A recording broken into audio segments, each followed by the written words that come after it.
What exactly is the meaning of the heavenly parasol? Heavenly meaning the paradise or the pleasant one, or it can also be called as the abode. Parasol meaning a light umbrella which is used to give shade from sun. Basically, it protects you from the sun. So in common language, it can be termed as the pleasing umbrella. Moving on to the pre-reading task, let me read first and later I'll explain it to you. Read the following passage and answer the questions that follow. Mace is a simple weapon. It has a heavy wooden or metal shaft, often reinforced with metal, featuring a head made of stones, copper, bronze, iron or steel. It was used in traditional warfare. For example, Bhima and Duryodhana fought with maces in the Mahabharata war. Nowadays, maces are used as symbols of authority in the emblems of a number of government bodies, universities and academic, parliamentary or civic rituals. Mace is a heavy fight. The common meaning of mace is a heavy fight. But here mace is termed as a simple weapon. Weapon meaning the instrument of attack, or it can also be used as the instrument for self-defense. Mace being a simple weapon, and the characters of this particular mace is the handle is made up of the wood and the middlemost part is often made with metal. You can see here, students, in the video, the handle is made up of wood and the middlemost part is made up of metal, and featuring the head basically, which is round in shape in this particular picture, is round, and it can be made up of stones, metal, steel, bronze, iron, any one of these. But here in this particular picture we can observe that it is made up of stones and metal. This is the example of mace. This particular mace was used in the age old when they used to fight face to face. One-to-one fighting was there physically. In those days, this particular mace-like structure were used as weapon. For example, the Bhima and Duryodhana, these two are the characters from Mahabharata. These two are known for their tremendous fight, very fearful fight. These two used to fight with these maces only. In modern days, these wars, one-to-one or face-to-face wars, are declining, and since maces are nowadays used as symbol of authority, and you can also see them in many number of emblems which are pertaining to the government bodies, universities, academics, parliamentary as well as civic rituals. In this video, students, see the various shapes of maces. The first one, second one, third, fourth and fifth. These are the various shapes of maces. Moving on to the next slide, we can see here in a particular university, former Washington University's Marshal Ronald Murray is carrying the university mace. Here, this particular mace is the symbol of that particular Washington University. So moving on to the textbook, we can now answer the questions which are following them. Students, the first question is, what is a mace? What exactly is a mace? It is a simple weapon. Question number 2, what are the features of a mace? It has a heavy wooden or metal shaft with often reinforced with metal, featuring a head made of stones, copper, bronze, iron or steel. This is the answer of your second question. Moving on to the third. What are the uses of a mace?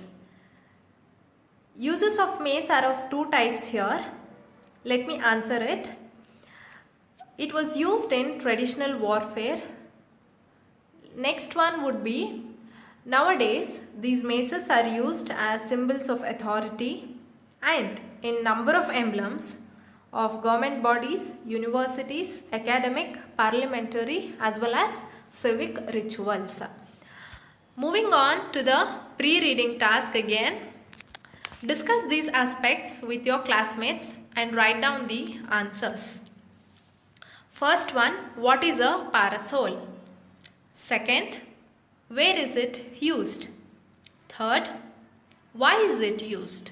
Students, before answering these questions, let us read the lesson, understand it. Later on, we can answer these questions. So, I'll be reading each paragraph and at the end of each paragraph, I will explain the meaning. Is it okay, students? Listen carefully. Read the following story and appreciate the importance of a parasol. First one. Moving on to the first para. There was once a beautiful princess in the town of Pragyotisha called Amritaprabha. When she came of age, the king held a Swayamvara, enabled her to choose her husband. Many illustrious suitors, lured by tales of Amritaprabha's beauty, assembled there. Let me explain. Once upon a time, there was a beautiful princess in the town by name Pragyotisha. Her name, the princess' name, was Amritaprabha. When she was at the age of her wedding, the king meaning the father of the princess, held Swayamvara. What is Swayamvara? It was basically a method of choosing one's husband. There would be a number of sports to test the bravery, courage and the wisdom of the prince, so that once they are married, once they win the particular Swayamvara, the princess can be married to that particular prince. So this exactly is the Swayamvara. So same like that, when Amritaprabha was of her wedding age, the king held a Swayamvara for her as a chance to choose her husband. When the Swayamvara was called, many princes from all over the parts nearby had come there. They had already the knowledge of the Amritaprabha's beauty. They already knew about her, and as a chance of getting married to her, they had come there to participate in that Swayamvara. Second para. Among them was Meghavahana, the great grandson of a former king of Kashmir. Amritaprabha shyly cast her eyes over the court and wondered whom she would choose. To Meghavahana's surprise, the princess stopped before him and put the garland around his neck. He rose to his feet, unable to contain his joy. Students, among the princes who were gathered there to participate in Swayamvara, among them was one Meghavahana. Who was he? He was the grandson of a former king of Kashmir. So when Amritaprabha was sitting, she just shyly looked at the court. She looked all over the court. There were many princes who had come from various kingdoms. And she was surprised, like she was wondering, whom should I choose as my husband? To Meghavahana's surprise, when she was when she was passing by, the princess Amritaprabha stopped before him and she put the garland around whose neck? Meghavahana's neck. So, after this incident, he was shocked, yes, and later he stood up. He rose to his feet, meaning he stood up, and he was unable to contain his joy, meaning his happiness knew no bounds. Students, I hope you are understanding the lesson. Let us continue the remaining part in the next class.